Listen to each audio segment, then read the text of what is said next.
Star Pawan Kalyan Sardar Gabbar Singh cinema విడుదలకి సిద్ధమవుతోంది. 4 లొకేషన్లలో parallel గా కొత్త ప్రయోగం లాంటిది చేస్తూ సినిమా పూర్తి చేయడానికి విశ్వ ప్రయత్నాలు చేస్తున్నారు నిర్మాణ బృందం.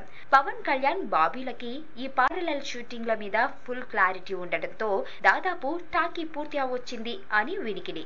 2 పాటలు మాత్రం చిత్రీకరణ కోసం ఎదురు చూస్తున్నాయి. సో ఈ నెలలోనే ఆడియో వేడుక చేసి విదేశాలకి పాటల కోసం చెక్కేయాలి అని చూస్తున్నారు. ఈ నెల 18న లేదా 20 ఈ 2 రోజుల్లో ఒక రోజు పక్కాగా ఆడియో వేడుక జరుగుతుంది అని మనకి అందుతున్న సమాచారం. నిన్న మొన్నటి వరకు అమరావతిలో చేద్దాం అనుకున్నారు. కానీ ఈ భూ వివాదం బయటపడ్డ తరువాత పవన్ అక్కడికి వెళ్ళడానికి ఇష్టపడడం లేదు. ఆడియో వేడుకని నిర్వహించాల్సిన ఈవెంట్ మేనేజ్మెంట్ కంపెనీ ఏదో కూడా ఇంకా ఫైనల్ కాలేదు అంటున్నారు. ఒక్కసారి భుజం మీద చేయేశాక వాడి ఎదవైనా ఏఆర్ రెహమాన్ అయినా ఫ్రెండే.